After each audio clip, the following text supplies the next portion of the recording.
All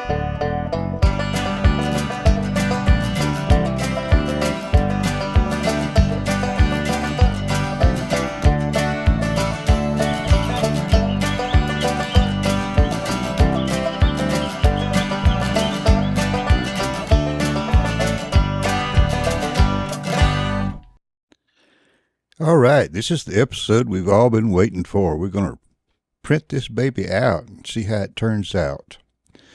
But first of all, what you have to do is you have to save your parts in an STL file. Now, let me remind you right quick, for those of you that are just getting started with SketchUp, there's a link below to Brooke Godfrey. She's the best teacher on this I ran across.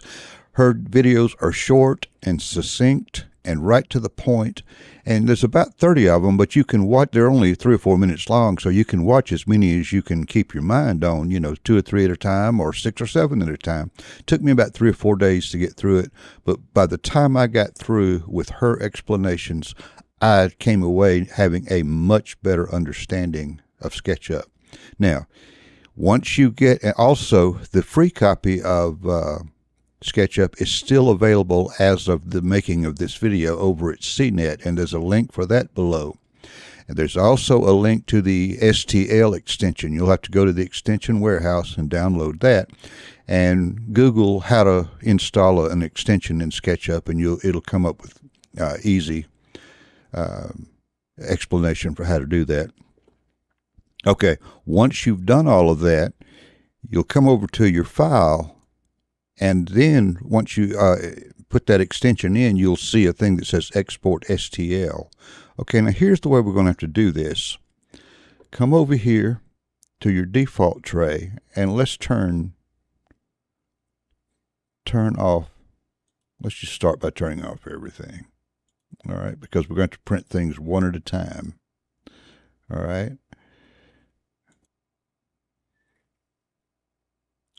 Okay, so now that we've got everything turned off, let's come over here and one at a time, if I can get that tray to stay out there.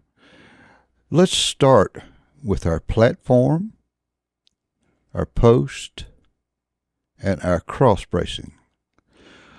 Okay, I tried to print that all separately, and it did not work well for me. The post tended to wobble a little bit when my printer was trying to print onto it, and that caused it not to print well. So my original thought was to lay the cross bracing down and it would print better, which it probably would, but I could not get my post to print right. So I had to print all of this as one piece, but it actually turned out better than I had expected it to. So anyway, what you want to do is you want to select all of that. Okay? Come over here to your file. Hopefully you've installed your STL extension. Click STL, and my little thing comes up convoluted because of my eyesight. I have to have some things. I have to have my printing a little larger in Windows, and that causes this to not format properly, but yours will probably come out like it's supposed to. Anyway, hit your export button, and what will happen is it'll come up with your files. Now what you want to do, what I do, because I'm doing a lot of in-scale models, I have I'm working on a Windmill, so click into Windmill.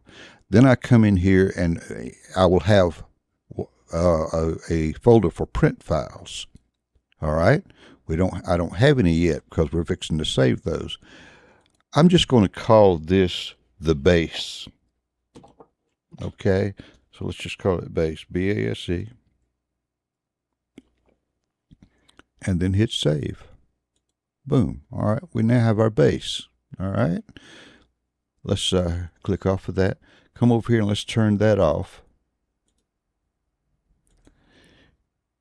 Now we want our fan.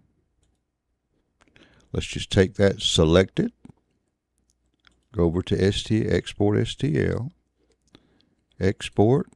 Now, my folder situation, once I select my folder that I'm going in, it will come up every time in the correct folder. So just type in fan, enter, or save. All right, let's turn off the fan. Now we want our swivel. Select it. Go over here. Export STL. Call it swivel. Save. All right. Turn that off. And then let's select our vane. Export STL. Just call it vane. And that's really the only 4 files that we need. Now we have STLs of all of this. Okay, so let's put this to sleep. And we'll go over to our print file folder. Now, see, there are all of our STL files. Now, what you have to do, I have it where my STL files default to my Prusa slicer.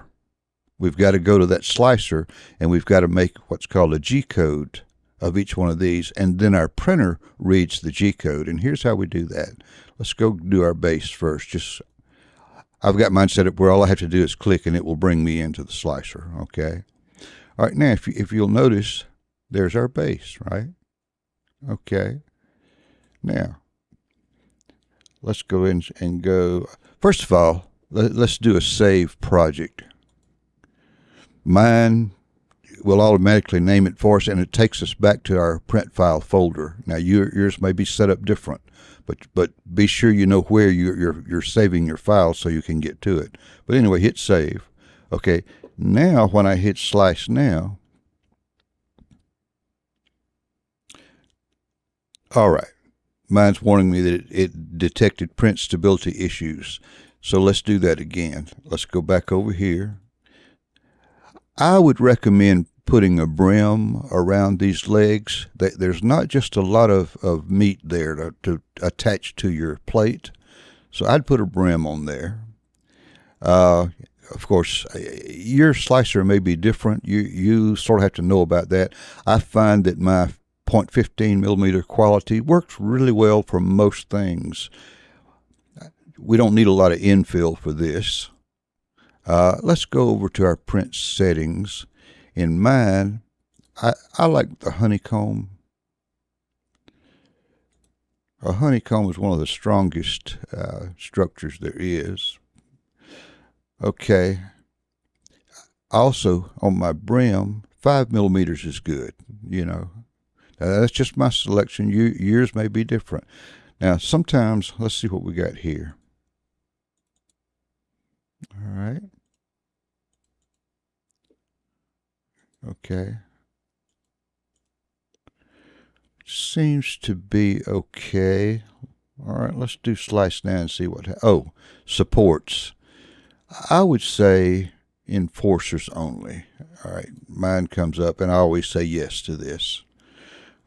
Because what it will do is where those cross bracings, sort of the first layer of the cross bracing, sometimes it doesn't want to do just right. So I find these enforcers work quite well, and they're easy to clean off on mine. So let's go slice now. All right, there's your G-code. We're not getting any warnings, so that must be good. All right, export G-code.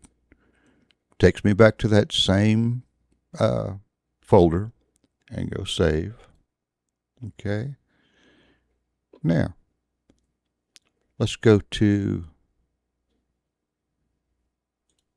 new project.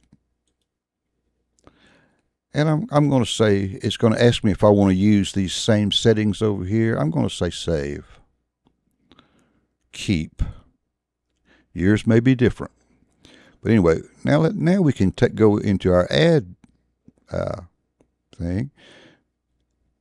We did our base. Let's do our fan. Okay. Now, you can print that fan like that, but I like to lay it down. All right. Just lay it on the surface. Now, I wound up having to do mine with the brim and the support enforcers because it tended to, when it started to print the little enforcers without the brim, it, they didn't adhere real well. So anyway, you can do it however you want to, but I'm going to do mine. First of all, let's go over and save our project. Here again, it brings us up to the right folder and says fan, so save, slice now. Okay, we don't have any errors, no errors, looks good. Okay, export G-code, save. Okay, once again, let's go new project. I'm going to keep those settings because the next thing we're going to do is the swivel. And if you'll notice, I found that when I use my brim, it would stand up like that and it would print. And that was about the best way I found to print it. So I'm going to go ahead and do slice now. See, it gives you a little brim, and mine did hold it up. It did come out. And it was a little bit, I had a little bit of cleanup to do. But this is a challenge, printing round stuff in midair like that. It was a bit of a challenge, but it did print a little enforcer there, and I was able to clean it up, and I was able to get it to work. All right, but anyway, export. Well, let's save it. Do save project. Save. All right, export G-code. Save.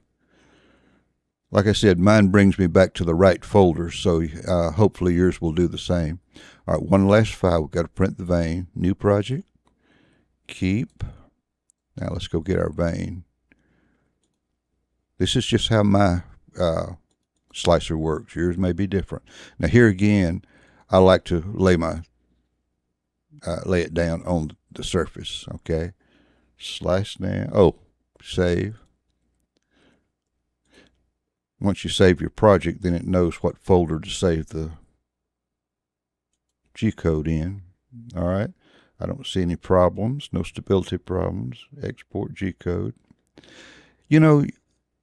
I don't think we need that brim on this because we've got so much surface area. Let's go take that brim off. All right. Slice now. Yeah. That way you won't have so much cleanup to do. That brim can be a little weird to have to clean up. Okay, let's save our project again. Save project. Export G-code. All right, now we've done our work in our slicer. There again, your slicer may be, depending on your printer, your slicer may be a bit different. But anyway, you surely you know how to use your own printer. So, all right. Let's close this out. Now, let me turn on where we can view. All right, see, there's our fan, there's our swivel, there's our base. Now, however you get yours into your printer, you'll do so, but your G-code is what you're dealing with. That's what you want to send to your printer.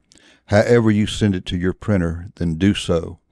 And so that's how you save your files. That's how you slice your files and get your G-code. Okay, now what I'm going to do is I'm going to do a time lapse.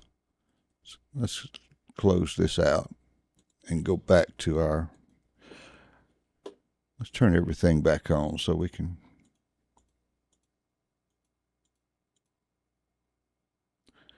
I'm going to fix up a, see, there we go. Get the swivel. I'm going to fix up a time lapse of how I printed this out, and then you'll get to see the final product. Here we're printing out the fan, and the fan is so covered by the brim and the supports, it's hard to make it out, but I carefully peeled all of that away, and it did give us a fan. But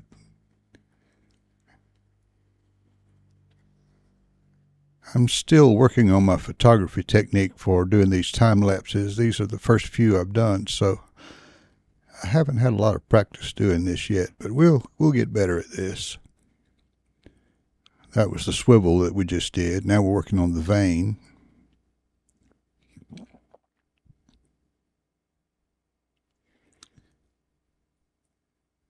And here comes the fun part. This is the base or the stand.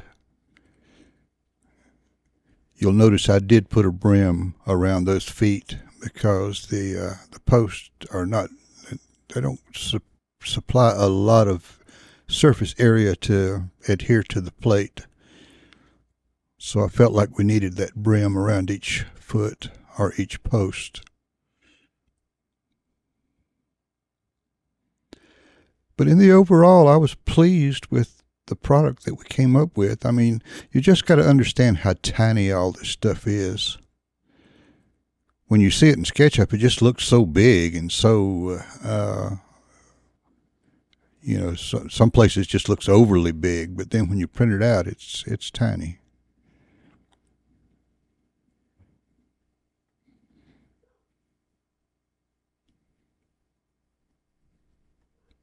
Just about to the top here.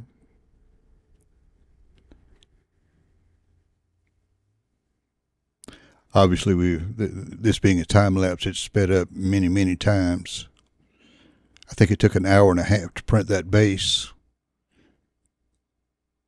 and we just watched it in a few seconds there. But now here's how the pictures compare to this was the product. I'm showing it beside the SketchUp rendering.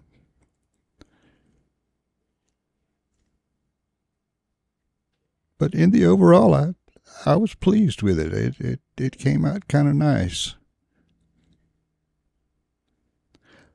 I was really wondering how that fan would do, but it really came out okay. I had a lot of cleanup to do because I had to get all the supports and stuff away from it.